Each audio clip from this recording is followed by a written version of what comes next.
Welcome to this journey of one of the most disturbing cases in recorded history of the Ozark Mountains. Before we begin, I invite you to leave a comment about where you're watching from and the exact time you heard the story. We're interested in knowing where and at what times of day or night these documented accounts arrive. In the fall of 1891, when the waters of the White River ran cold and clear through the Ozark Mountains, 6 experienced fishermen disappeared without explanation. Their names were Silas Mercer, Abraham Holcomb, Jedediah Wilson, Montgomery Pierce, Ezekiel Haggerty, and Ephraim Doyle, all men well known in the small community of Calico Rock, Arkansas. The morning their empty boats drifted back to shore marked the beginning of one of the most unsettling mysteries ever documented in the region.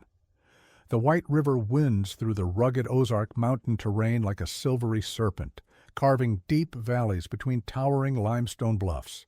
In 1891, the river served as both livelihood and transportation for the communities dotting its shores. Calico Rock, named for the colorful stratified bluffs that rise above the north bank, was a small but thriving settlement dependent on the river's bounty.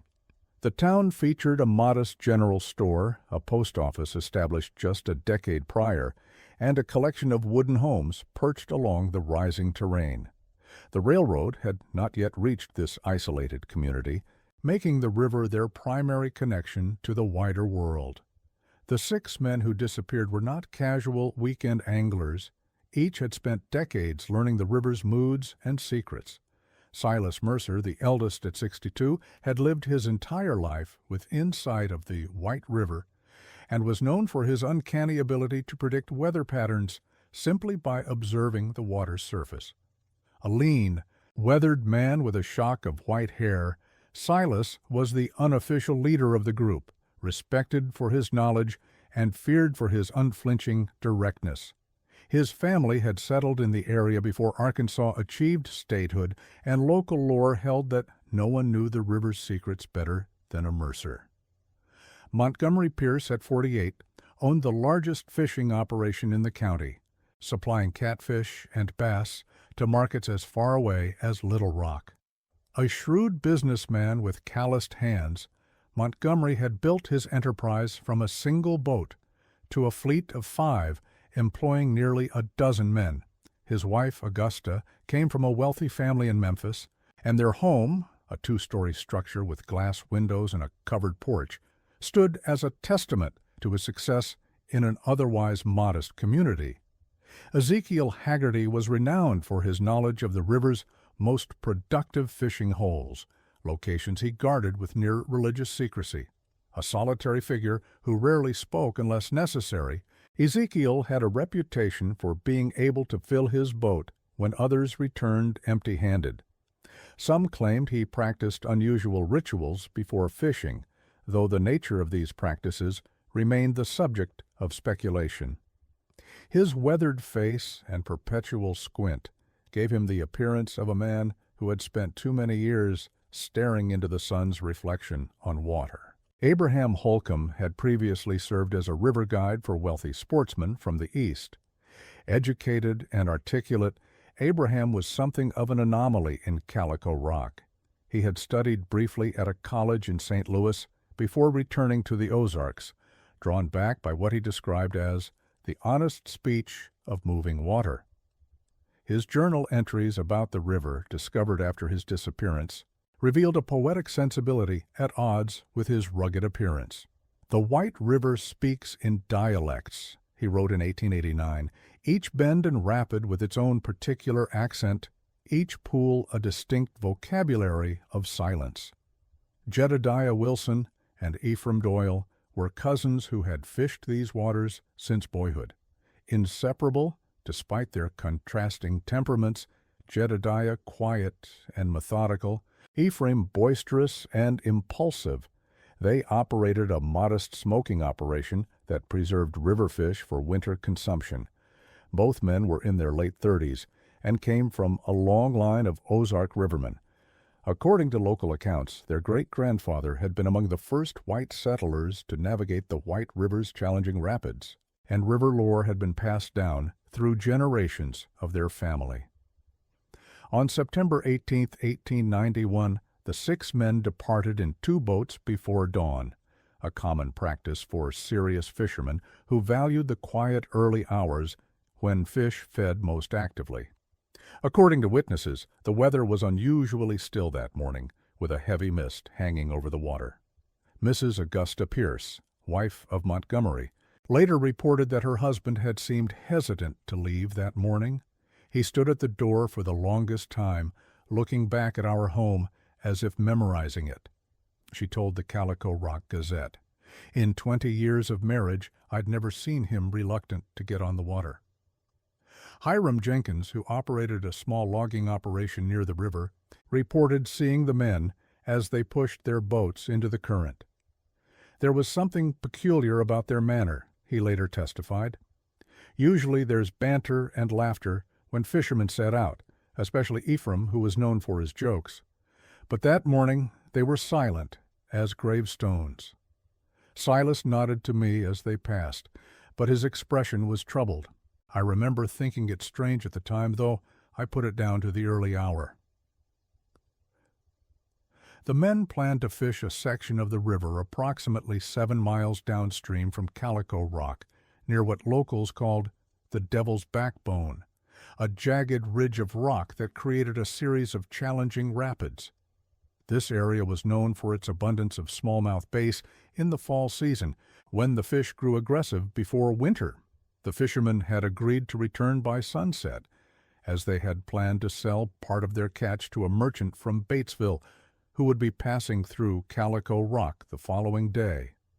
The Devil's Backbone had acquired its ominous name decades earlier, according to local historian Zachariah Thompson.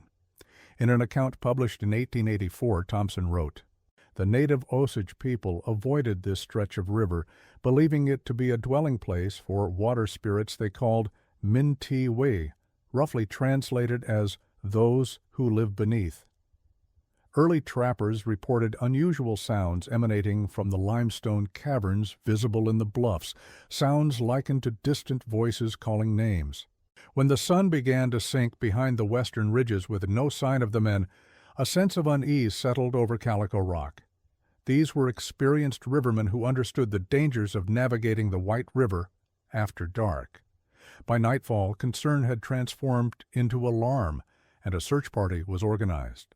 Led by Sheriff Josiah Braddock, a dozen men with lanterns set out along the riverbanks, calling for the missing fishermen. Their voices echoed off the limestone bluffs, returning unanswered.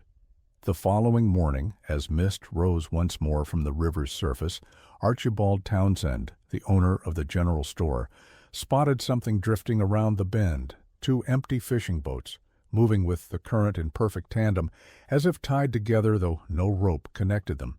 The boats glided silently to shore, coming to rest against the town's small wooden dock, as if guided by invisible hands. "I've been on this river 63 years, Townsend later stated, "and I've never seen boats move that way. They didn't drift like empty vessels should. They came in straight and true, like they were being steered, though there wasn't a soul aboard them." What the search party discovered in those boats would become the foundation of a mystery that has persisted for over a century. The vessels contained all the equipment one would expect: fishing rods, tackle boxes, lanterns, and even the men's personal effects. Their lunch pails remained unopened. A pocket watch belonging to Silas Mercer had stopped at precisely 10:17 a.m. Most perplexing were the 6 pairs of boots, arranged in a perfect line down the center of the larger boat, each pair positioned exactly the same distance from the next, toes pointing toward the stern. It was as if they had lined up their boots before walking off into thin air, Sheriff Braddock recorded in his official report. "I've seen drownings and river accidents of every description, but never have I encountered anything of this nature. Men who fall overboard do not remove their footwear first, and certainly not with such deliberate placement." The abandoned boats showed no signs of struggle or violence. No blood stained the wooden planks. No equipment appeared broken or disturbed. In Jedediah Wilson's tackle box, investigators found a half-written note that read, "Only. The water isn't right. Something in the depths is—" The sentence remained unfinished, the pencil lying beside the paper as if dropped suddenly. Sheriff Josiah Braddock organized an extensive search that eventually involved over 100 men from Calico Rock and neighboring communities. They combed the shorelines, dragged the river, and explored caves and ravines throughout the area. Not a single body was recovered. No clothing, aside from the boots in the boat, was ever found. The men had vanished as completely as if they had been plucked from the earth. Ezra Blackwood, an experienced tracker brought in from Batesville, attempted to follow any trail the men might have left if they had somehow reached shore. His efforts proved fruitless. If they came ashore, they didn't do it by ordinary means, Blackwood reported. There's no sign of footprints, broken vegetation, nothing that would indicate 6 grown men passed this way. It's as if they simply dissolved into the mist. In the weeks that followed, various theories emerged. Some believed the men had encountered bandits, not uncommon in the isolated regions of the Ozarks. The post-Civil War decades had seen increased lawlessness in the mountains, with deserters from both armies establishing hidden camps in remote areas. Others suggested the fishermen had witnessed something they shouldn't have, perhaps illegal moonshining operations or some other criminal activity. Yet the placement of the boots and the untouched belongings contradicted these explanations. Men fleeing for their lives or being taken by force would not have removed their footwear and arranged it so precisely. Furthermore, valuables remained in the boats. Montgomery Pierce's gold pocket watch and Silas Mercer's silver tobacco case would have been tempting prizes for any bandit. A more unusual theory surfaced when Ephraim Doyle's journal was discovered in his home. Entries from the weeks before the disappearance mentioned his increasing unease about their regular fishing spot near the Devil's Backbone. "The water speaks differently there now," he wrote on September 10th. "Jed feels it too. Something watches from the deep pools. Yesterday, the fish fled from that section, as if pursued, yet we saw nothing behind them." Another entry, dated September 15th, was more explicit. Monty saw it this time, a shadow moving against the current, large as a steamboat, but silent as death. Silas says it's nonsense, just a school of buffalo fish, but I've never known fish to move that way. We've agreed to go back one more time altogether. Safety in numbers, Silas says. Abraham brought up the old Osage legends, but Silas wouldn't hear it. Water is water, he said, and fish are fish. I'm not so certain anymore. The final entry, written the night before their disappearance, consisted of a single line. "The river is calling our names when we stand near the water's edge. All 6 of us hear it now." The local newspaper, the Calico Rock Gazette, initially reported the disappearance as a probable drowning, despite the lack of bodies. However, as weeks passed without resolution, the paper began publishing increasingly speculative accounts. On October 3, 1891, editor Frederick Pemberton wrote, "The absence of our 6 respected townsmen has become a matter of profound disquiet. That their boat should return without them, with their possessions undisturbed and their footwear so deliberately arranged, suggests something beyond ordinary misfortune. One cannot help but wonder if we are confronted with a mystery that defies conventional explanation." The disappearance quickly attracted attention beyond the immediate area. The Arkansas Democrat in Little Rock published a front-page story on September 30, 1891, under the headline, "6 fishermen vanish without a trace. Empty boats return with boots, but no bodies." The article quoted Governor James P. Eagle as saying, "The state of Arkansas will provide whatever resources necessary to solve this disturbing case and bring peace to the families affected." By mid-October, newspapers as far away as St. Louis and Memphis had picked up the story, often embellishing the facts with the sensationalistic details.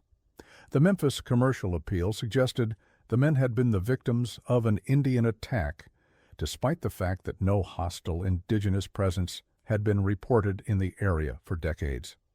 The St. Louis Post-Dispatch speculated about a new species of river creature, perhaps disturbed by recent mining activities, referring to zinc mining operations that had begun in the upper reaches of the White River Basin. On October 7, 1891, 3 weeks after the disappearance, a group of loggers working downstream near Buffalo City reported finding unusual markings carved into a limestone bluff approximately 15 feet above the waterline. The carvings resembled no known alphabet, but displayed a deliberate pattern suggesting human origin. When Professor Thaddeus Marshall from Arkansas Industrial University, now the University of Arkansas, examined the markings, he declared them similar in form to certain indigenous pictographs, yet containing elements I've not encountered in any documented Native American communication system. Marshall's field notes, preserved in the university archives, include detailed sketches of the markings. The symbols appear to be arranged in groups of 6 with recurring elements that suggest a systematic method of communication rather than decorative art. Most striking is the fact that the markings appear fresh, the exposed limestone not yet weathered by the elements. If these carvings are indeed connected to the disappearance of the fishermen, they raise disturbing questions about who or what might have created them. The carvings were photographed, but the glass plate negatives were later destroyed in a fire that consumed the university's anthropology department in 1903. Marshall's sketches remain the only visual record of these markings. That same month, an unusual account emerged from Nathaniel Winters, a reclusive trapper who lived in a cabin near Buffalo Shoals. Winters claimed to have encountered Montgomery Pierce 2 days after the official disappearance. According to his statement to Sheriff Braddock, Pierce appeared soaking wet and walking stiffly along the riverbank at dusk. When Winters called out to him, Pierce allegedly turned to reveal eyes that reflected the dying light like a deer's before walking into the river and submerging without apparent distress. He didn't swim, Winters insisted. He walked straight in, upright, and kept walking as the water closed over his head. I waited for him to come up for air, but he never did. The river swallowed him whole. Winters' testimony was largely dismissed, as he was known locally for both his excessive consumption of moonshine and his elaborate tall tales. Sheriff Braddock noted in his report that Winters had previously claimed to have encountered a river panther, a creature described as having the body of a mountain lion, but the scales and fins of a fish. Nevertheless, Braddock found it noteworthy that Winters had accurately described the distinctive red flannel shirt Montgomery had been wearing on the day of the disappearance, a detail that had not been published in any newspaper accounts. The winter of 1891 to 1892 brought unusually heavy snowfall to the Ozarks, effectively halting further investigation until spring. When the thaw came, Sheriff Braddock organized one final comprehensive search, this time bringing in hunting dogs from as far away as Springfield, Missouri. The dogs traced scents from the recovered boats to the water's edge near the Devil's Backbone, where they uniformly refused to enter the water, whimpering and backing away despite their handlers' commands. In 30 years of tracking with hounds, I've never seen behavior like this, noted Jeremiah Sullivan, who had brought his prized bloodhounds from Springfield. These dogs have followed trails through swamps and crossed rushing creeks without hesitation. Whatever scent they're picking up from that section of river, it's triggering a fear response I can't explain. A significant development occurred in April 1892 when a surveyor named Harlan Blackwood discovered a small cave entrance, partially hidden behind a waterfall, approximately half a mile downstream from where the men were believed to have disappeared. Inside the shallow cave, Blackwood found fishing lures of the same distinctive style Ezekiel Haggerty was known to craft. More disturbing was a section of cave wall where someone had used river clay to write, "They are not men anymore." The handwriting was confirmed by Augusta Pierce to match her husband, Montgomery's distinctive script. The location of the cave, accessible only by boat or by navigating a treacherous path down the limestone bluff, raised questions about how Montgomery, or someone with his handwriting, had reached it. Furthermore, chemical analysis of the clay, conducted by a geologist from St. Louis, determined it had been applied no more than 6 months earlier, placing it within the time frame of the disappearance. During this period, the community of Calico Rock experienced other unsettling phenomena. Multiple residents reported hearing what sounded like distant voices calling from the river at night, particularly during periods of heavy fog. Livestock near the riverbanks became inexplicably agitated, refusing to approach the water. Local fishermen reported drastically reduced catches, as if the fish had abandoned certain sections of the river entirely. Jeremiah Woodson, who operated the ferry crossing near Calico Rock, gave a sworn statement describing an incident in March 1892. "I was making the last crossing of the evening when the water beneath my ferry went still as glass, despite the current. Then it began to bulge upward, as if something massive was rising from below. I felt the ferry lift 3 feet or more, though no passengers saw anything. When we reached the far bank, I found strange marks on the hull, perfect circles arranged in a pattern, as if something with suckers had gripped the underside."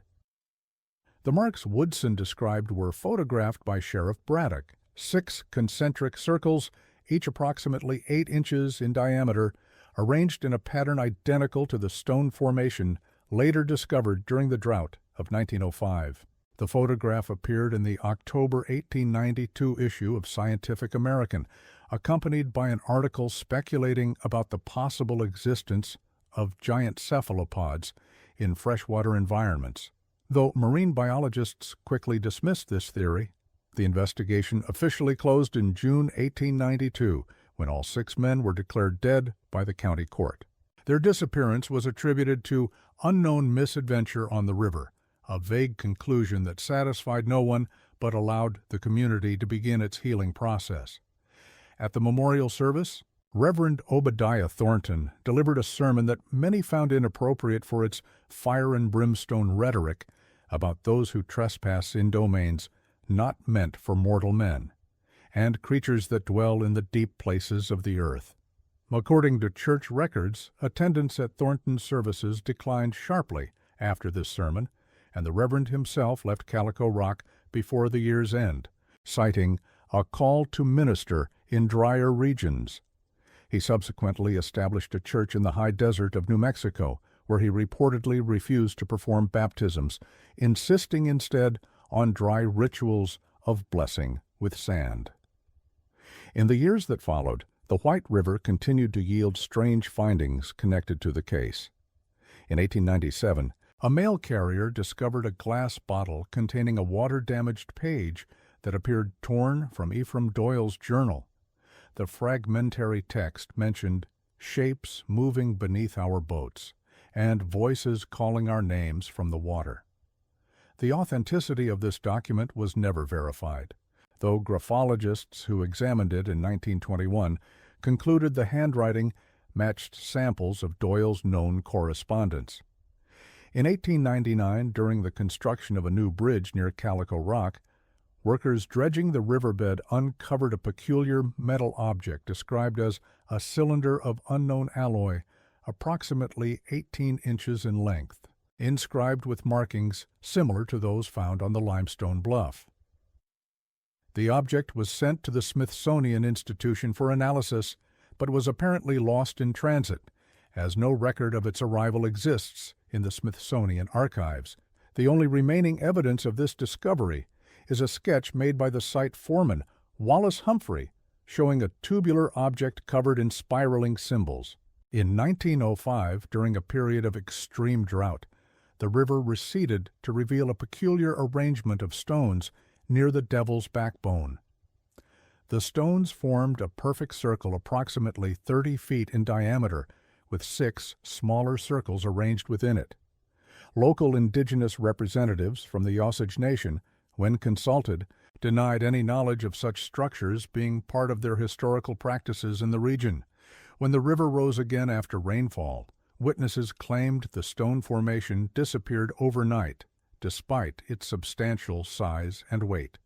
Photographs of the stone formation taken by amateur archaeologist Millicent Thornfield show large river stones, some weighing an estimated 200 pounds, arranged with a precision that would have required significant engineering knowledge and effort.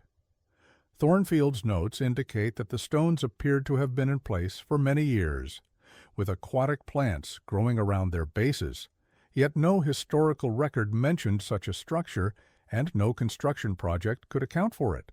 More curious still was Thornfield's observation that the central point of the large circle aligned perfectly with the cave where Montgomery Pierce's message had been found. While each of the 6 smaller circles pointed to different underwater cave entrances visible only during the extreme low water conditions. It suggests a map of sorts, Thornfield wrote, though what it might be directing one toward remains unclear. The drought of 1905 yielded another significant discovery: 6 deep depressions in the exposed riverbed arranged in a straight line and spaced at regular intervals. Each depression measured approximately 7 feet long, 3 feet wide, and 4 feet deep, with peculiar ridges along the sides that local stonemason Edgar Blackburn likened to finger marks in wet clay, but scaled up to enormous size. When the river rose again, these depressions were once more submerged and could not be relocated in subsequent drought periods, suggesting they had either been filled in by sediment or had somehow closed themselves. Perhaps the most tantalizing lead came in 1923 when elderly Augusta Pierce, Montgomery's widow, revealed on her deathbed that she had received a letter postmarked from New Orleans in 1894, 3 years after the disappearance. The letter contained only a hand-drawn map of what appeared to be an underwater cave system, and the words, "We had no choice but to go with them," written in what she recognized as her husband's handwriting. Augusta had kept the letter secret, she claimed, because no one would have believed it, and those who might have would have gone looking. Some things should not be found. The letter itself was not discovered among her possessions after her death. Augusta's attending physician, Dr. Elias Pemberton, reported that in her final hours she spoke repeatedly of the ones from the deep water, and warned that they can wear a man's skin like a coat, but the eyes always give them away. Pemberton attributed these statements to delirium brought on by high fever, though he noted in his private correspondence that Augusta's pulse would accelerate dramatically whenever the sound of running water could be heard, as if she were in a state of terror. The disappearance of the 6 fishermen generated a lasting legacy in the Ozarks. For decades afterward, local fishermen avoided the stretch of river near the Devil's Backbone, particularly during the fall months. The townsfolk warned visitors against swimming in the deeper pools, a custom developed in Calico Rock, wherein fishermen would leave a pair of old boots on the shore before embarking on extended fishing trips, an offering of sorts, though few would articulate exactly what or whom they were appeasing. In 1935, folklorist Vance Randolph documented several versions of the fisherman's warning, a chant local river guides would recite when passing the Devil's Backbone. 6 went out, none came back, left their boots in wooden tracks. Listen close, but do not call. What lives below will take us all.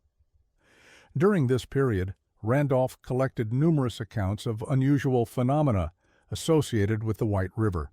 These included reports of unexplained lights, seen moving beneath the water's surface, fish with abnormal physical features, and instances where the river appeared to flow against the natural current.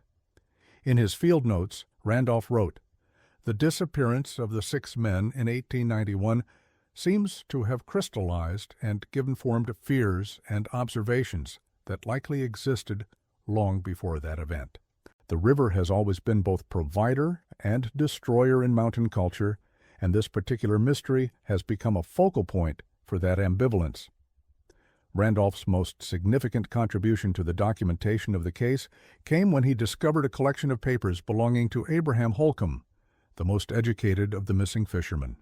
These papers, found in the possession of a distant relative living in Springfield, included detailed notes about the underwater topography of the White River near the Devil's Backbone. Holcomb had apparently been mapping submerged cave entrances and had theorized about the existence of an extensive network of flooded caverns beneath the riverbed. The limestone karst of the Ozarks conceals more than it reveals. Holcomb wrote in August 1891, "The visible bluffs are merely the upper portion of a vast complex that extends far below the waterline. My soundings near the Devil's Backbone suggest vertical shafts descending at least 100 feet, possibly connecting to horizontal passages that may extend for miles in any direction. What might dwell in such isolated environments, evolving over countless millennia in conditions alien to surface life, is a question that both thrills and disturbs me." Historical context provides some possible rational explanations for the disappearance. The late 19th century was a period of significant change in the Ozarks. Railroad expansion was beginning to penetrate the isolated region. Land speculation sometimes led to violence. The practice of clearing poor or undesirable residents to make way for development was not unknown.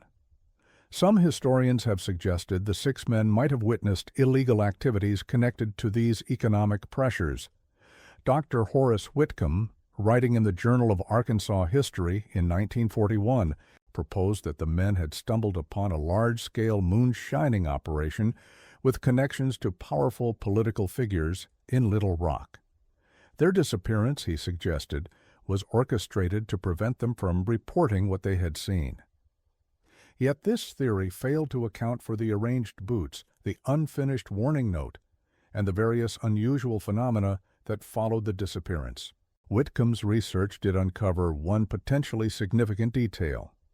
3 weeks before the fishermen vanished, a group of surveyors representing the Missouri Pacific Railroad had visited the area around the Devil's Backbone, presumably assessing potential routes for a planned rail line that would connect Batesville to Mountain Home.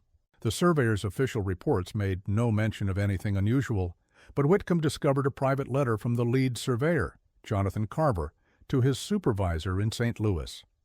"The local guide refuses to take us to the section of river near what they call the Devil's Backbone," Carver wrote.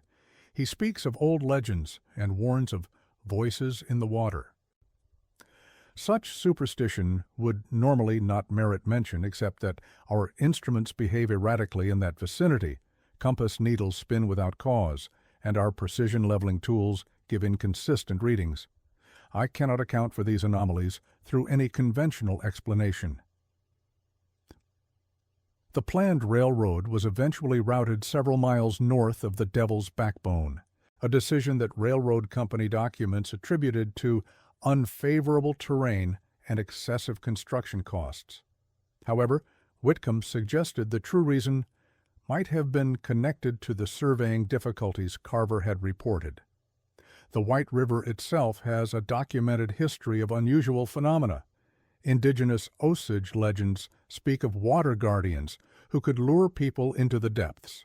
Early European settlers recorded instances of mysterious lights seen moving beneath the water's surface.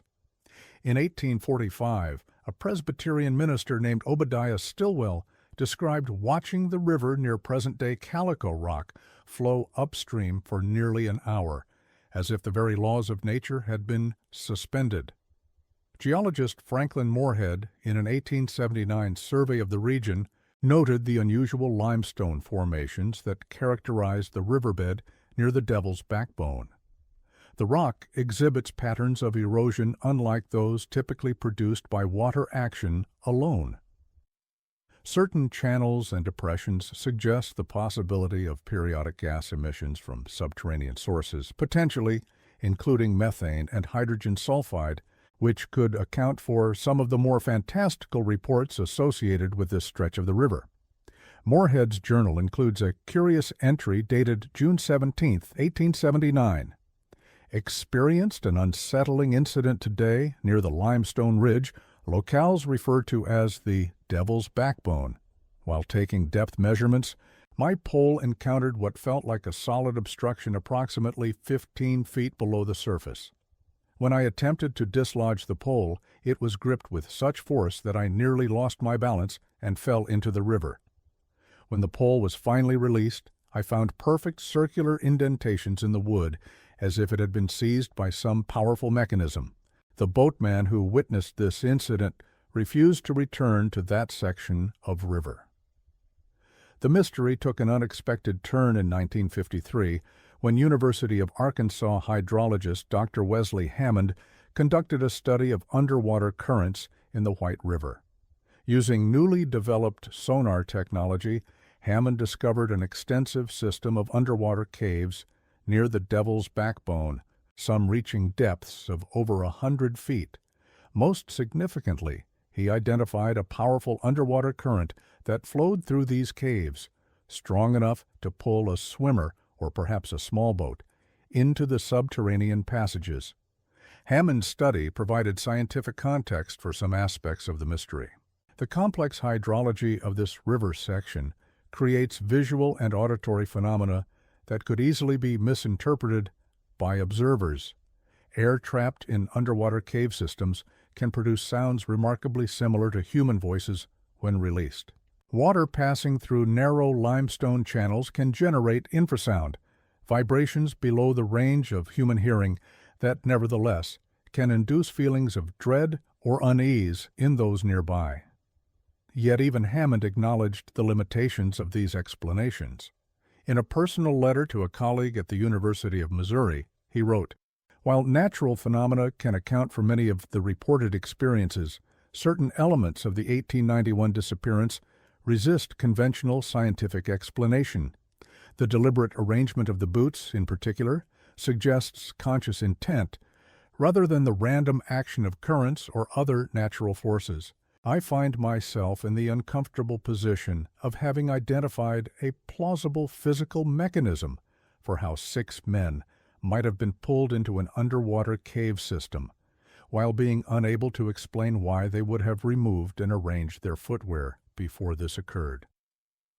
During the same study, Hammond recorded unusual acoustic phenomena in the area, sounds he described as resembling wordless human voices, amplified and distorted by the cave structures.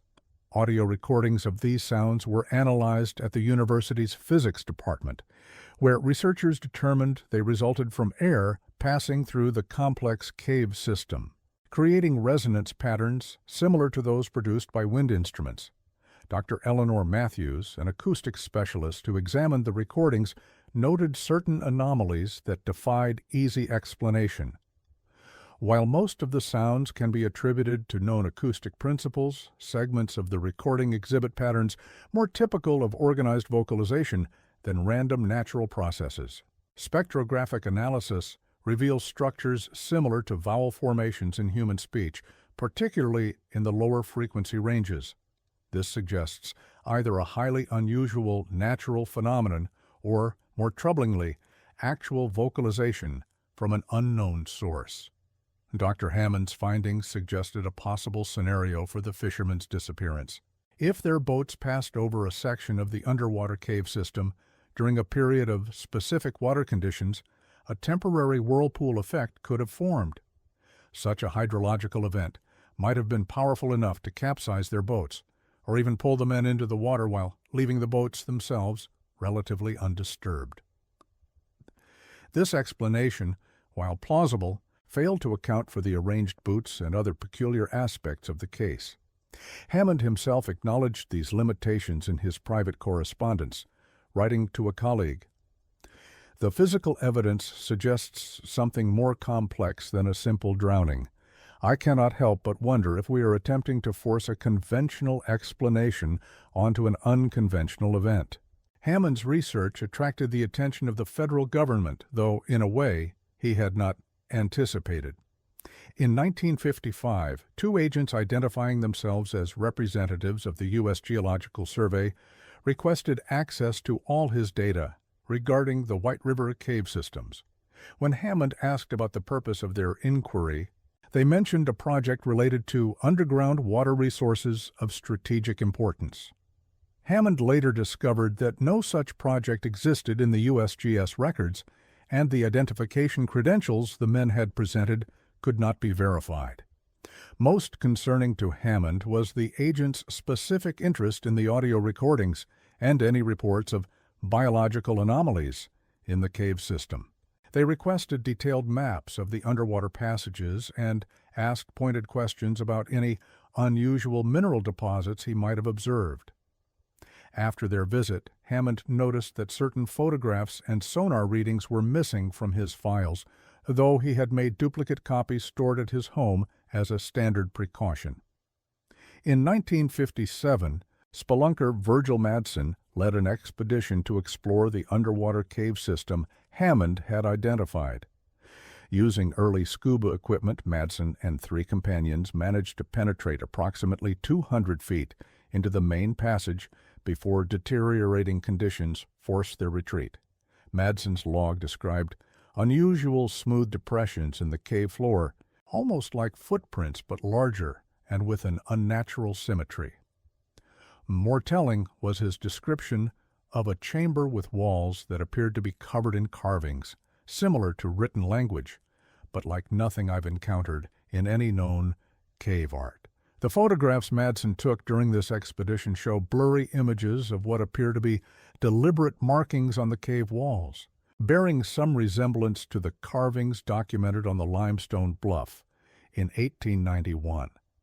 When these images were analyzed by linguist Dr. Emmanuel Forsyth in 1964, he concluded that while the markings displayed consistent internal patterns suggesting a form of communication, they matched no known writing system, ancient or modern. What makes these markings particularly unusual, Forsyth wrote, is their apparent mathematical precision. Many ancient writing systems evolved organically, showing variations and inconsistencies. These symbols display a geometric regularity more typical of a designed system than an evolved one. If they are indeed a form of communication, the question becomes, who created them and for what purpose?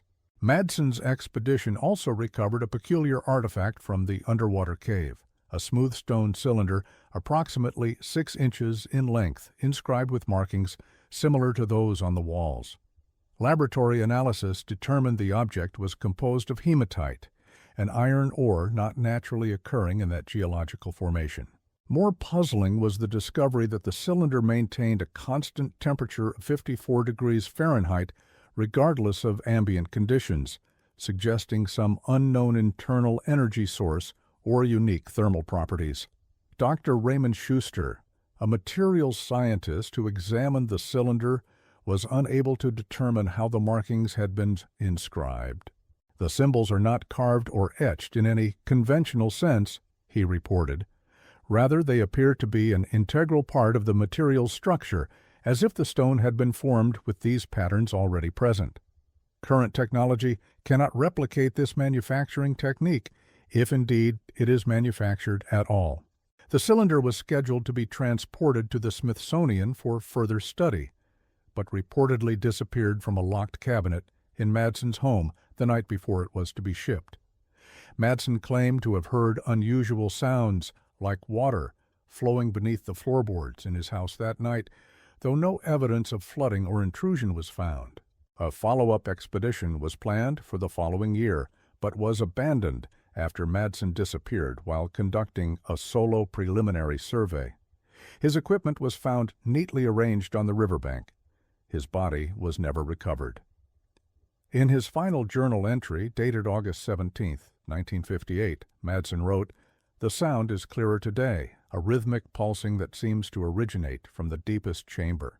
It reminds me of breathing, but slower and more deliberate than any human or animal respiration I've encountered.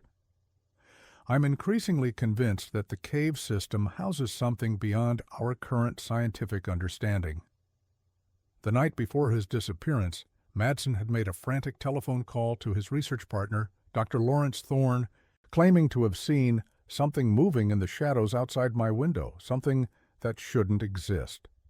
Thorne later reported that Madsen's voice had been uncharacteristically high-pitched and that he had repeatedly mentioned eyes reflecting in the darkness and the smell of river water, despite being miles from the White River at the time. By the 1960s, the construction of Bull Shoals Dam had transformed portions of the White River into a lake, permanently altering the underwater landscape and rendering many of the caves inaccessible. Engineers working on the dam reported several unusual incidents during construction, including unexplained equipment failures whenever excavation approached certain limestone formations and the discovery of anomalous organic material in core samples taken from depths of over 200 feet. Dr. Sylvia Parker, a biologist who examined these samples, identified cellular structures inconsistent with any known aquatic organism inhabiting freshwater ecosystems. Her request for more extensive sampling was denied by the Army Corps of Engineers, who cited budget constraints and construction deadlines. However, internal memos later obtained through Freedom of Information Act requests indicated the Corps had established a classified project designated Deep River Biological Assessment, with all findings restricted to personnel with specific security clearances. The last significant investigation occurred in 1968, when anthropologist Dr. Eliza Kramer from Washington University attempted to compile all existing documentation on the 1891 disappearance. Her research was never published, as she suffered a debilitating stroke while conducting fieldwork near the Devil's Backbone. Her notes, archived at the university, contain a curious final entry. "The sound beneath the water is not moving away from me any longer. It's coming closer." Cranmer's collected materials included interviews with elderly residents whose relatives had lived in Calico Rock during the time of the disappearance. One account, provided by 83-year-old Josephine Watkins, described how her father, who had participated in the search for the missing men, had returned home. "Changed in ways I cannot properly describe. He would not eat fish ever again. At night I would find him standing by our water pump, listening to the pipes with an expression of terrible anticipation." Another interview subject, Harold Garvey, whose grandfather had been friends with Silas Mercer, recounted a family story passed down through generations. "My grandfather told my father that a week before they vanished, all 6 of those men had the same dream on the same night. They dreamed they were walking along the bottom of the river, breathing water as easily as air, following lights that moved ahead of them. When they discovered they'd all had the same dream, they took it as a sign they should go fishing together one last time." Garvey also shared a disturbing detail absent from official reports. After the empty boats came back, Sheriff Braddock found something he didn't include in his written account. Beneath the arranged boots were markings carved into the wooden planks, circles within circles, identical to those later found on the limestone bluff. "My grandfather said Braddock had the section of wood cut out and buried, fearing what might happen if others saw it." This claim found unexpected corroboration in 1972, when renovations to the old Braddock family home in Calico Rock uncovered a metal box hidden beneath the floorboards of what had been the sheriff's study. Inside was a circular piece of wood approximately 18 inches in diameter, bearing concentric rings and symbols, matching those documented in other aspects of the case. Carbon dating performed on the wood confirmed it originated from the early 1890s, consistent with the construction period of fishing boats used in that era. Paranormal researchers have naturally been drawn to the case over the years. In 1972, parapsychologist Dr. Raymond Mosley conducted a series of experiments near the Devil's Backbone, using equipment designed to detect electromagnetic anomalies. Mosley recorded significant fluctuations in the local electromagnetic field, particularly during dawn and dusk hours. More intriguing were the results of his spirit communication sessions, during which he claimed to have recorded electronic voice phenomena, EVP, that, when analyzed, seemed to contain the words beneath and waiting, repeated at regular intervals. Moseley's research also documented unusual light phenomena, visible only on photographic film, spherical anomalies that appeared beneath the water's surface in images taken near the Devil's Backbone. Conventional explanations such as lens flare or film defects were ruled out when the same anomalies appeared consistently across different cameras, film types, and photographers. The lights arranged themselves in patterns similar to the stone formations discovered during the 1905 drought, a large circle containing 6 smaller circles. Most controversial were Moseley's accounts of personal experiences during night observations.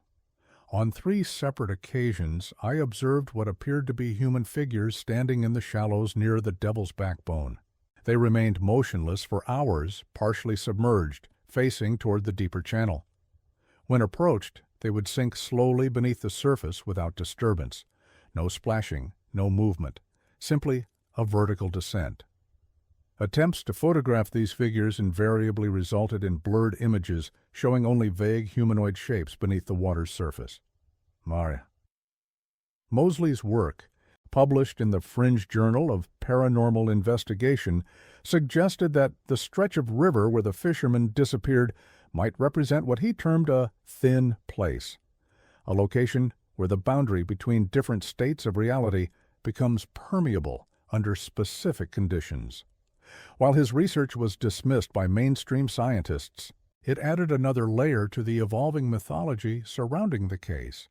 In the decades that followed, various expeditions attempted to explore the underwater cave systems near the Devil's Backbone, employing increasingly sophisticated diving equipment and mapping technologies.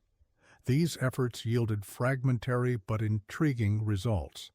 A 1983 survey conducted by geologist Dr. Martin Kellerman identified a network of tunnels extending more than a mile beneath the riverbed, including a large chamber approximately 200 feet below the surface that contained evidence of what Kellerman described as non-natural modifications to the limestone walls.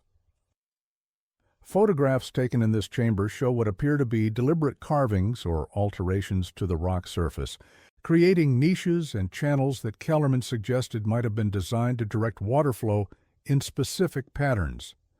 More puzzling were structures resembling seats or platforms carved from the living rock, sized larger than would be comfortable for average human proportions. What remains from this case are fragments, documents, testimonies, physical evidence that suggests something beyond ordinary explanation, yet refuse to coalesce into a coherent narrative. The arranged boots, the unfinished warning note, the strange markings on limestone bluffs, the underwater cave systems with their peculiar acoustics and possible carvings. Each piece points toward something larger, something lingering just beyond the reach of conventional understanding. Hydrologist Martin Kellerman, in a 1983 review of the case published in the Journal of Ozark Studies, wrote, "The White River near Calico Rock represents an unusual convergence of geological, hydrological, and acoustic phenomena.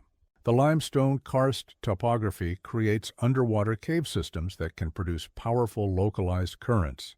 Methane gas emissions from organic material decomposing in underwater chambers can cause visual distortions when they rise to the surface.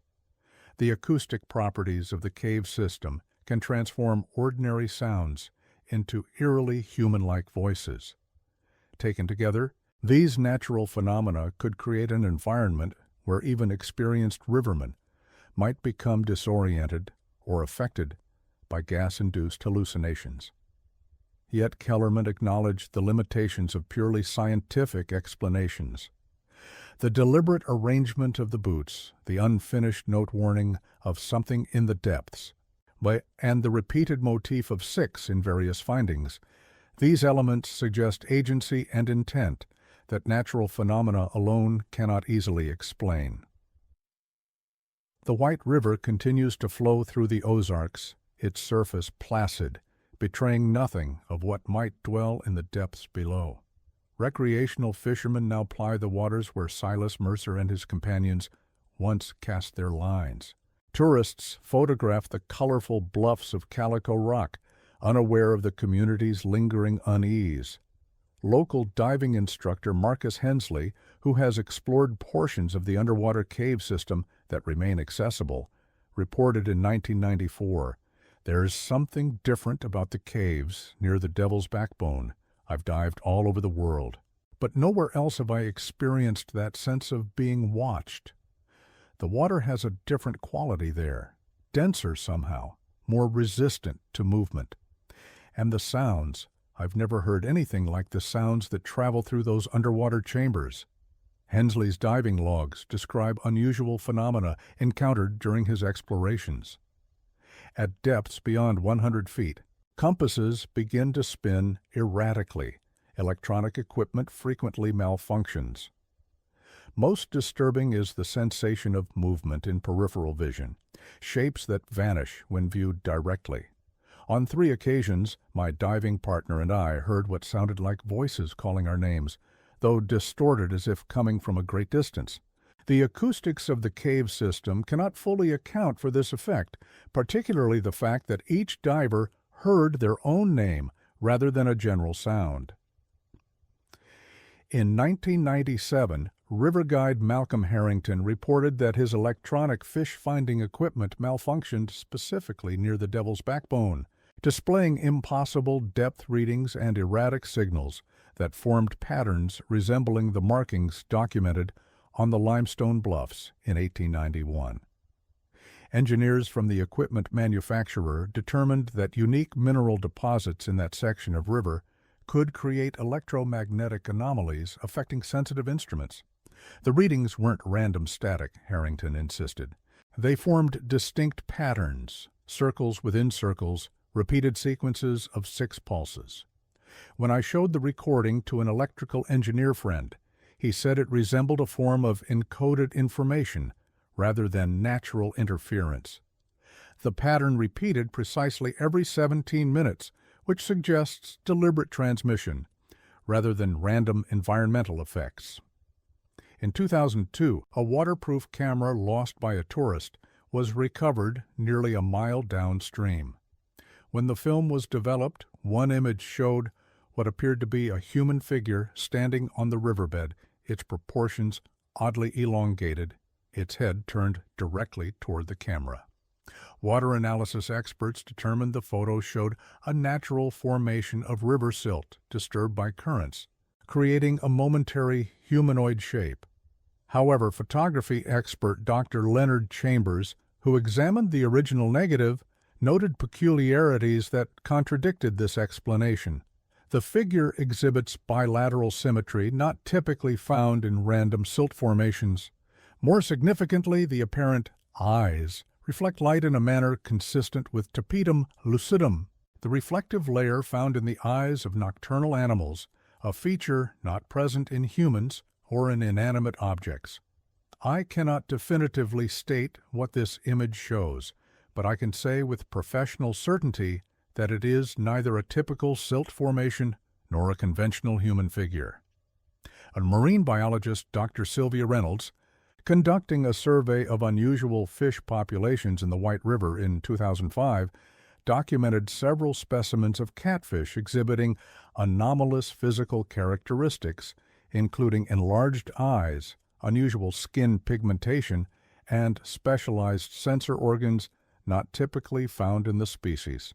These adaptations, Mr. Allen, she wrote in her field journal, Bobars suggest an evolutionary response to an environment significantly different from the river's main channel, possibly the deep cave systems that extend beneath the riverbed.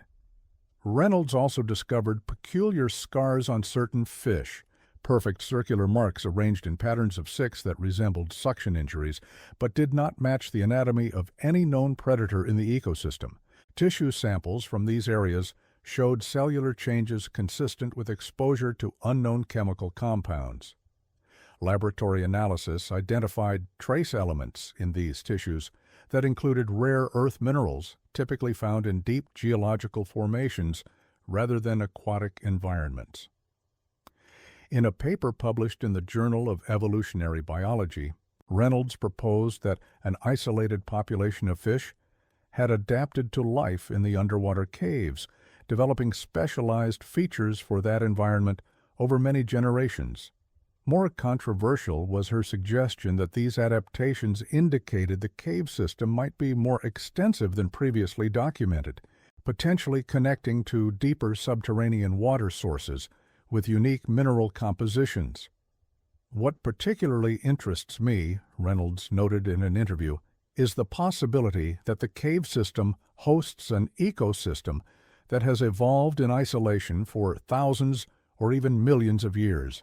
Such environments often produce highly specialized organisms with adaptations we wouldn't expect in surface-dwelling species.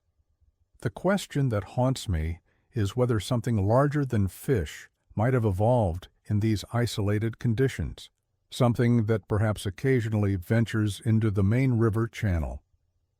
The most recent scientific investigation occurred in 2012 when geologist Dr. Philip Morgenstern from the University of Missouri conducted a comprehensive survey of the underwater topography near the Devil's Backbone using advanced sonar and ground-penetrating radar. Morgenstern's findings were remarkable. The cave system extended much deeper than previously believed, reaching depths of over 300 feet and branching into a complex network that stretched for miles beneath the surrounding landscape. What we've discovered, Morgenstern stated in a press conference, is essentially an underground river system that runs parallel to the White River but follows a different course. At certain points, the two systems connect through vertical shafts in the limestone, natural features that could create powerful downward currents under specific conditions. Most significant was Morgenstern's identification of a large chamber approximately half a mile from where the fishermen were believed to have disappeared, a submerged cavern with dimensions of roughly 100 feet by 80 feet, located 270 feet below the river's surface. The cavern contained a significant air pocket, making it theoretically possible for someone to survive there if they could reach it. More puzzling were the structures Morgenstern's team detected within this chamber, regular geometric shapes that appeared to be artificial constructions rather than natural formations. The sonar reveals what seemed to be columns arranged in a circle, supporting a domed central area, Morgenstern explained. These structures don't conform to known patterns of limestone deposition or erosion. They exhibit the regularity we would associate with deliberate construction, yet the chamber has been sealed by natural rock formations for at least several thousand years, based on our dating of the surrounding limestone. When pressed about the implications of his findings, Morgenstern suggested the possibility of an ancient human settlement that had been subsequently flooded by geological changes. Indigenous cultures throughout the Americas created sophisticated structures that we're still discovering. It's not inconceivable that an early civilization established a presence in these caves when they were dry, only to abandon them as water levels rose. Yet even this explanation failed to account for the various anomalies associated with the site. The hydrology of this system is unlike anything I've encountered, Morgenstern wrote in his report. The currents change direction based on water levels, barometric pressure, and possibly other factors we haven't identified. Under certain conditions, the system could create a powerful downward pull at the surface, followed by horizontal transport through the passages, potentially depositing objects or people in the large chamber we've identified. When asked directly if his findings could explain the 1891 disappearance, Morgenstern was cautious. From a purely physical perspective, it's possible the men could have been pulled into this system and transported to the air-filled chamber. Whether they could have survived such an ordeal and what might have happened afterward, I cannot say. And of course, this doesn't address other aspects of the case, such as the arranged boots. Morgenstern's team planned a manned expedition to explore the chamber directly, but funding was withdrawn following a series of equipment failures during preliminary unmanned surveys. Remote vehicles sent into the deeper passages inexplicably lost power, and sonar equipment reported impossible readings, including depth measurements that exceeded the known thickness of the Earth's crust in that region. The university cited technical challenges and safety concerns when canceling the project, though internal documents obtained through academic freedom of information requests indicated unexplained phenomena inconsistent with current geological understanding as the actual reason. Folk traditions surrounding the disappearance persist in the region. In Calico Rock and neighboring communities, some older residents still observe the custom of placing a pair of old boots at the river's edge before fishing expeditions. Local musician Harlan Jessup's 1978 ballad, "6 Pairs of Empty Boots," has become a standard in Ozark folk repertoire, its haunting refrain echoing the mystery. The river knows your secrets. The river knows your name. The river knows which souls to keep and which to give again. Tour guide Emily Thornton, who leads historical excursions in the area, has collected dozens of accounts from visitors who report unusual experiences near the Devil's Backbone, unexplained temperature drops, electronic equipment malfunctions, and a persistent feeling of being watched from the water. "It's always the same stretch of river," Thornton noted in a 2018 interview. "People who know nothing about the history of the area will come off the water and describe feeling something strange there, a heaviness, a sense of presence." Thornton herself experienced a peculiar incident in 2016 while leading a tour group. "We were passing the bluff where the markings were found in 1891 when every electronic device on the boat, phones, cameras, even battery-powered watches, simultaneously failed. The air temperature dropped at least 15 degrees in seconds, creating a visible mist over the water. Most disturbing was the sound. What began as a low humming rose to a modulated tone that several people described as almost words, but not quite. When we moved a quarter-mile upstream, all devices resumed normal function as if nothing had happened." In 2019, folklorist Dr. Rebecca Sanderson published Beneath the Surface, The Persistence of the White River Disappearance in Ozark Cultural Memory, examining how the 1891 incident has been incorporated into regional identity. "What's fascinating," Sanderson wrote, "is how this single event has become a framework through which local residents interpret their relationship with the natural environment. The river is no longer simply a geographical feature. It's imbued with agency, intention, even hunger." Sanderson's research uncovered previously undocumented local traditions, including the practice of boot offering during periods of drought or when fish populations declined. Elderly residents described their grandparents placing worn-out boots along the riverbank in specific arrangements, always in multiples of 6, as a form of appeasement to whatever lives beneath. The practice wasn't discussed openly, but was passed down through family lines connected to fishing livelihoods. Perhaps the most enduring aspect of this century-old mystery is how it reveals our relationship with the natural world, our simultaneous attraction to and fear of the unknown depths. The White River, like many bodies of water, represents a boundary between known and unknown, between the world we inhabit and another realm we can only glimpse. The 6 empty pairs of boots arranged in that recovered fishing boat seem to stand as silent sentinels, marking a threshold between presence and absence, between what can be explained and what can only be experienced. They remind us that some mysteries persist not because evidence is lacking, but because the evidence itself resists our frameworks of understanding. Locals in Calico Rock still speak in hushed tones about sections of the river where the water moves against its nature. Fishermen occasionally report hearing what sounds like distant voices calling from beneath the surface. Some claim that on particularly still autumn mornings, when mist rises from the water, they can see shapes moving in the fog that mimic human form, but move with the fluidity of the river itself. In 2015, underwater photographer Meredith Zhao captured a series of images near the Devil's Backbone that gained attention in both scientific and paranormal communities. The photographs show what appear to be luminescent patterns moving through the water, forming configurations similar to the markings documented on the limestone bluffs in 1891 and in the underwater caves.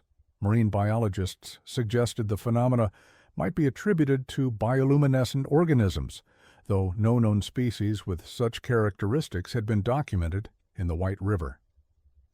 Zhao's most compelling image, taken at a depth of 70 feet, shows what appears to be a humanoid figure observing her from within a limestone crevice, its proportions slightly elongated, its eyes reflecting her camera flash with unusual intensity. When enhanced through digital processing, the figure appears to be wearing what resembles tattered clothing, similar in style to late 19th century workwear. Zhou herself disappeared 3 months after publishing these images, her equipment found neatly arranged on the riverbank in a manner disturbingly reminiscent of Virgil Madsen's disappearance decades earlier. A detail often overlooked in discussions of the case is the pocket watch belonging to Silas Mercer, found in one of the returned boats with its hands stopped at precisely 10:17 a.m. When the watch was examined by a horologist in 1923, he discovered that its stopping had not been caused by water damage or mechanical failure. Rather, the watch's internal mechanism showed signs of exposure to a strong magnetic field that had permanently affected its components. This finding gained new significance decades later when geologists identified unusual mineral deposits near the Devil's Backbone that create localized magnetic anomalies. In 1987, physicist Dr. Elliot Standish proposed a controversial theory connecting these magnetic anomalies to the various phenomena reported in the area. Certain combinations of minerals, when subjected to pressure and groundwater action, can generate electromagnetic fields with unusual properties, Standish wrote. These fields might interact with the human nervous system, producing altered perceptions and sensations of dread or unease. They could also affect electronic equipment and potentially influence animal behavior, explaining the reactions of dogs during the 1892 search. Standish's more speculative work suggested that under specific conditions, such electromagnetic fields might create localized discontinuities in the normal space-time continuum, essentially areas where the usual laws of physics undergo subtle alterations. While mainstream scientists dismissed this concept as pseudoscience, Standish maintained that it offered a framework for understanding the constellation of unusual phenomena associated with the Devil's Backbone. If such a discontinuity existed in 1891, he argued, it might explain how 6 men could seemingly vanish while their boats returned intact.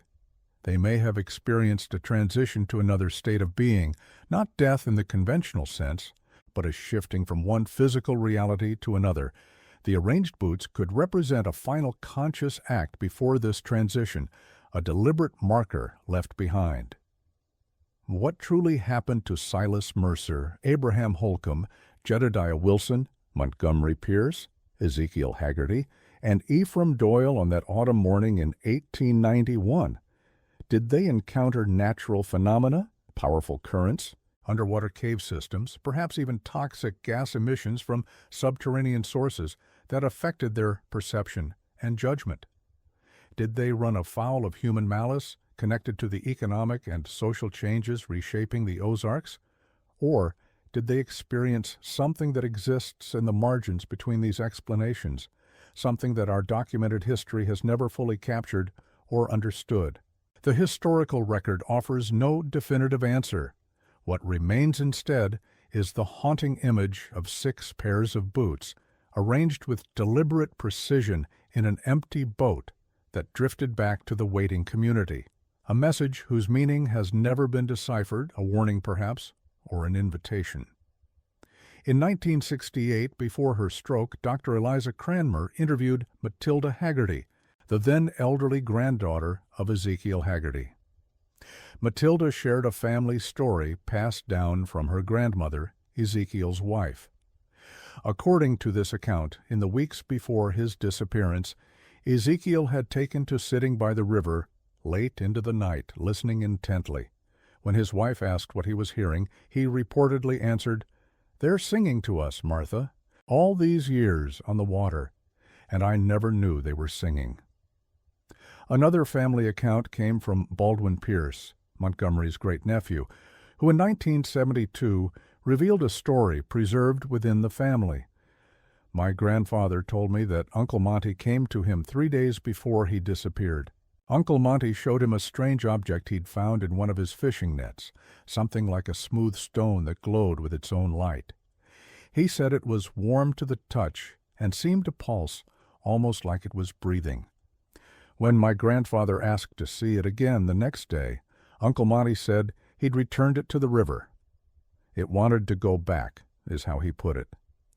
In 1994, during renovations to Montgomery Pierce's original home in Calico Rock, workers discovered a sealed metal box hidden within a wall cavity.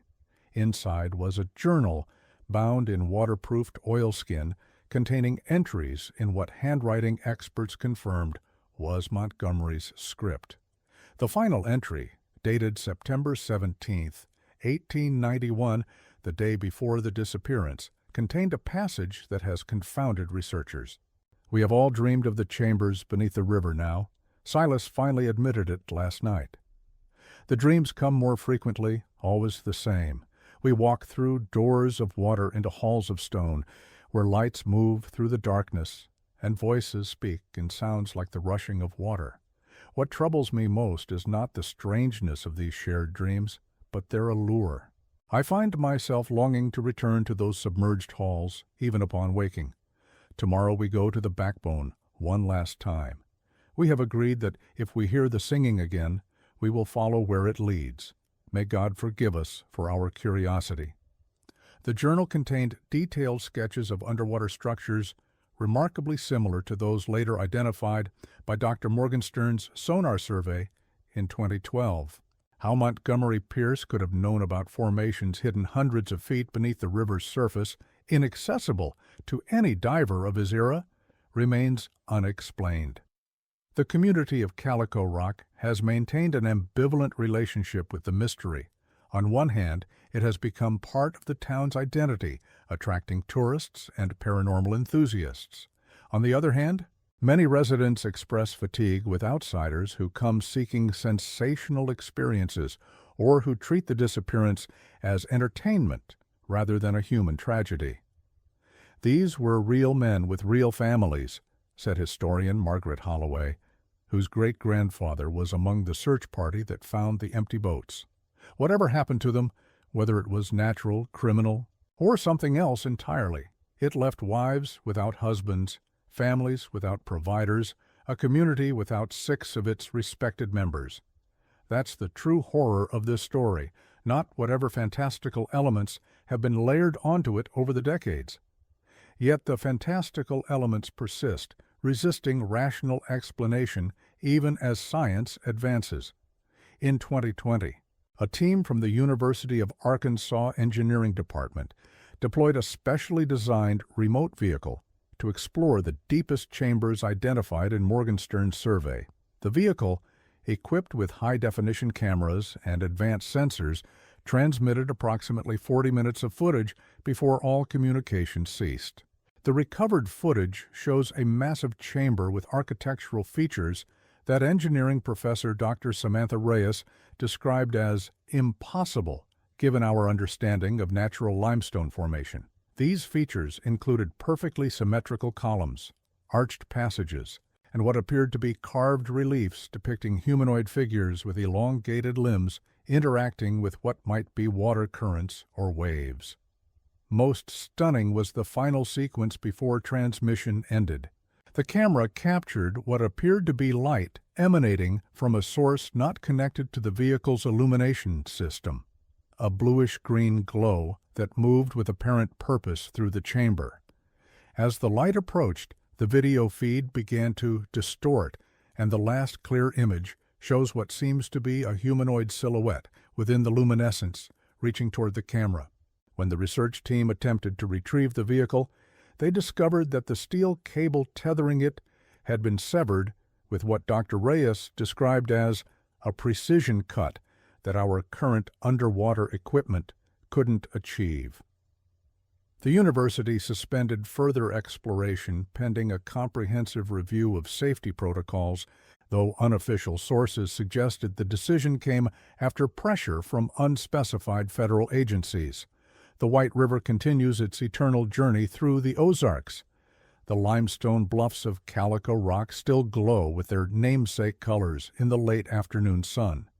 Beneath the surface, in the depths no human eye can penetrate, the water moves according to its own mysterious patterns, carrying away some secrets while delivering others back to shore, like 6 empty boats that return without their occupants, a mystery set in motion that continues to ripple outward through time. In his definitive 1998 book on the case, What the River Keeps, historian Dr. Samuel Garrison wrote, "The disappearance of the 6 fishermen exists at the intersection of verifiable history and persistent mystery. The documented facts, the returned boats, the arranged boots, the unfinished note, are strange enough.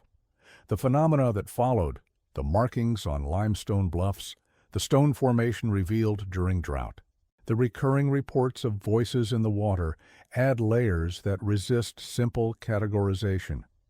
What we are left with is a tapestry of the unexplained, woven through with threads of the mundane, challenging us to recognize the limitations of our understanding. Perhaps most haunting is the unfinished note found in Jedediah Wilson's tackle box.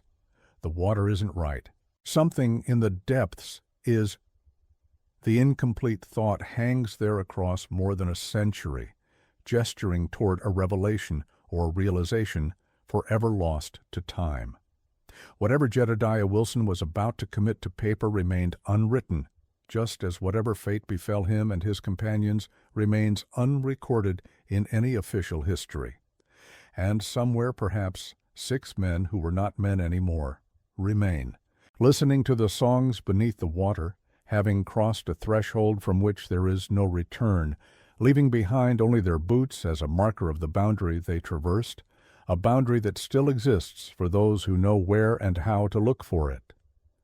The story of the vanished fisherman is, in the end, a reminder of how thin the line can be between the world we think we know and the mysteries that flow beneath its surface, a line as permeable and shifting as the boundary between water and air on a mist-covered river at dawn.